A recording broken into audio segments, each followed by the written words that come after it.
Some highways are known for accidents, but others, for disappearances. This story is based on real reports from travelers who vanished after spending a single night in a remote roadside motel. What you're about to hear happened to a young man named Daniel, who learned too late that some doors should never be opened. Daniel had been driving for hours through an empty stretch of Highway 46. A storm was approaching, and the visibility dropped until he could barely see the road. His GPS lost signal, and with nowhere else to go, he pulled into the only place with lights on, a small, decaying motel called Rest Haven Inn. The lobby was dim, and an old man at the reception slid a rusty key toward him, saying in a low voice, "Room 9. Don't open the door after midnight. No matter what you hear." Daniel tried to laugh it off, but the old man's serious expression made his skin crawl. Inside room 9, the air felt heavy and cold. The walls were stained, and the carpet smelled damp. But Daniel was exhausted, so he showered and lay on the bed, letting the storm outside lull him toward sleep. At exactly 12:17 a.m., he woke to soft knocking on the door, tap, tap, tap. He remembered the old man's warning but assumed it might be another traveler.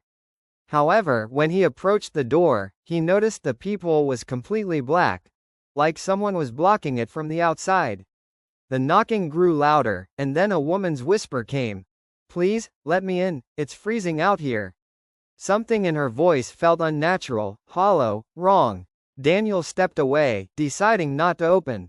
Suddenly, the whisper changed. "Daniel, open the door." He froze. He hadn't told anyone his name. The lights flickered. The TV turned on by itself, showing only static. Shadows crawled across the ceiling as if something alive was above him.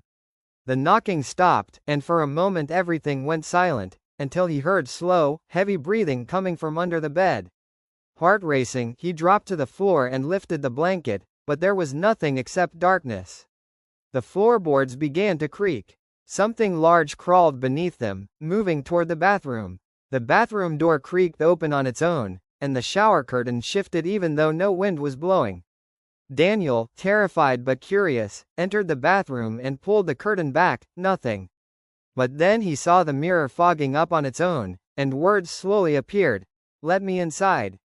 He stumbled backward as the temperature dropped sharply. Frost formed on the edges of the mirror.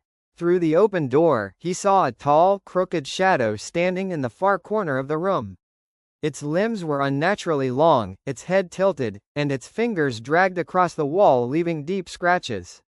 The shadow turned toward him slowly, and in a voice like breaking glass whispered, "You heard me knocking." The door slammed shut. The lights burst. Cold fingers wrapped around Daniel's throat. Everything went black. The next morning, the old motel owner entered room 9 and found it perfectly clean. The bed was untouched. The mirror was spotless. Daniel's belongings had vanished. Only the rusty room key lay on the floor. Authorities searched for weeks but found no trace of him. Travelers still report hearing knocking on room 9 late at night, even when the room is empty. And sometimes, a voice whispers from behind the door, "Please, let me in."